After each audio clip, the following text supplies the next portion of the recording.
Beyond Mere Economics, a moral inquiry into the roots of empowerment. A statement of the Baha'i International Community to the 62nd session of the United Nations Commission on the Status of Women. Young women from tribal villages in the hill country of Thailand participate in a program that, in addition to furthering their own development, helps them to accompany the rising generations in improving some aspect of their local community's conditions.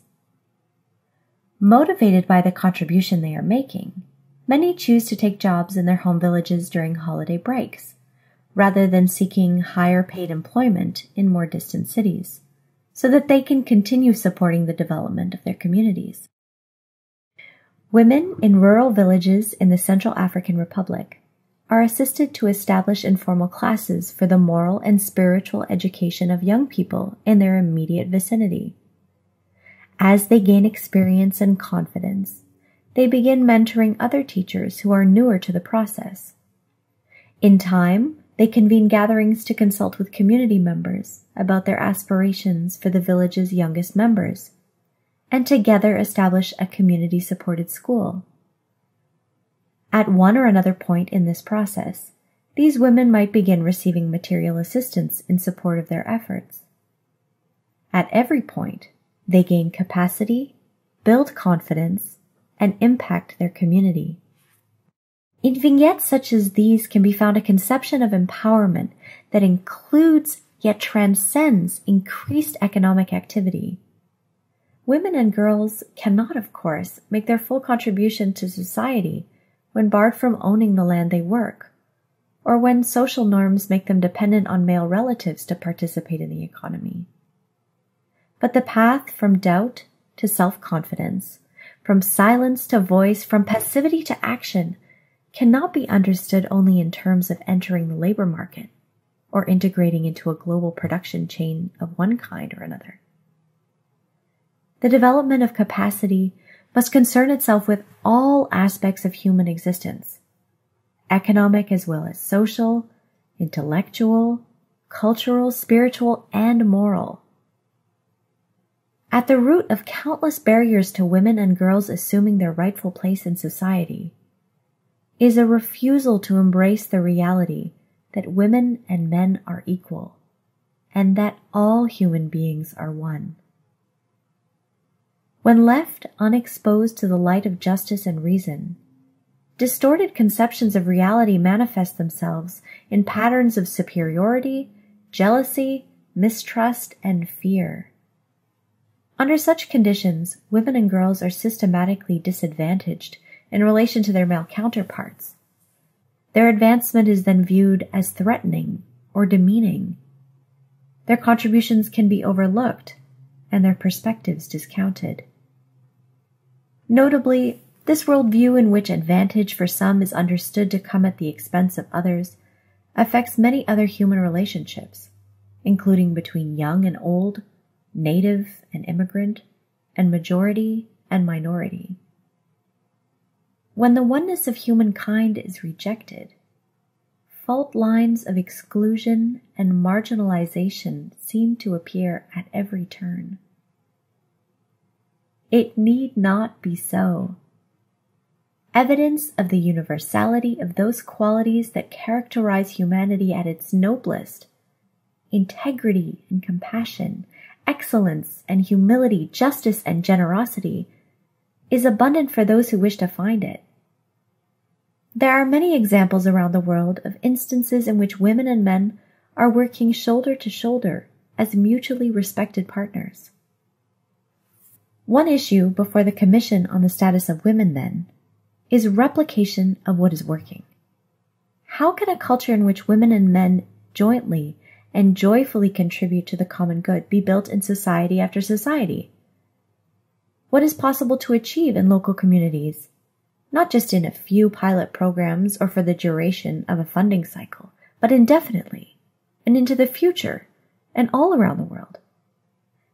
Such questions are of critical concern to those working for the empowerment of women. For its part, the worldwide Baha'i community has been striving to learn about the role that knowledge plays, including its generation, diffusion, and application, in the advancement of society. Decades of experience have shown that when growing numbers of women and men, young and old, of all economic and educational backgrounds, work together to learn about patterns of relationships and corresponding social structures that reflect the fundamental oneness of the human family, real change is possible. The creation of spaces and mechanisms for consultation that draws on the experience of many and values the knowledge that each has to offer at any given point opens pathways for universal participation and is indispensable to processes of enduring social change. Educational systems as a whole should be concerned with building the capacity within a population to trace its own path of development and contribute to the common good.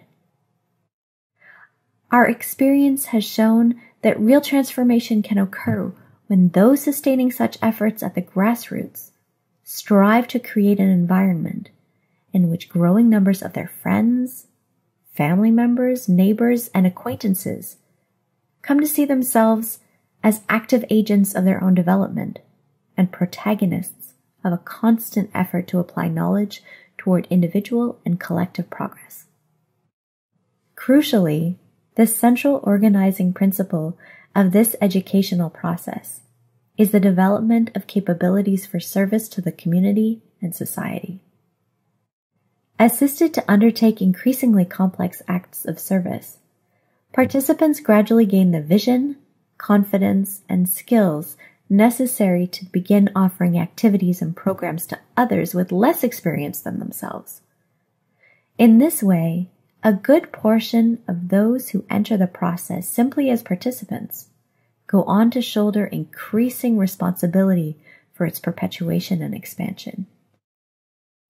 Understanding one's role in society in relation to the progress and development of others has proven to be a powerful source of motivation. For women in rural areas, it has often fueled a growing sense of being a capable and empowered contributor to the common good. Just as importantly, seeing women taking on the roles of increasing responsibility, visibility, and decision-making has assisted, and not infrequently challenged, men and the community as a whole to rethink inherited assumptions about social patterns and the roles played by women and men. Also notable in the experience of many Baha'i communities has been the transformative impact on the rising generations who are engaging in service-oriented efforts. Young people tend to be more flexible in their perceptions of what society could and should be, and frequently it has been among this population that oppressive cultural assumptions about gender roles become susceptible to change. Similarly, the power of moral example that young people can bring to bear, the influence they can exert on other members of their community through selfless and sustained acts of service, should not be underestimated. Take, for instance, a group of middle schoolers in Vanuatu who created a small marine reserve that was so successful in reinvigorating a section of nearby coral reef that not only the adults of their village, but 2 other villages replicated their efforts.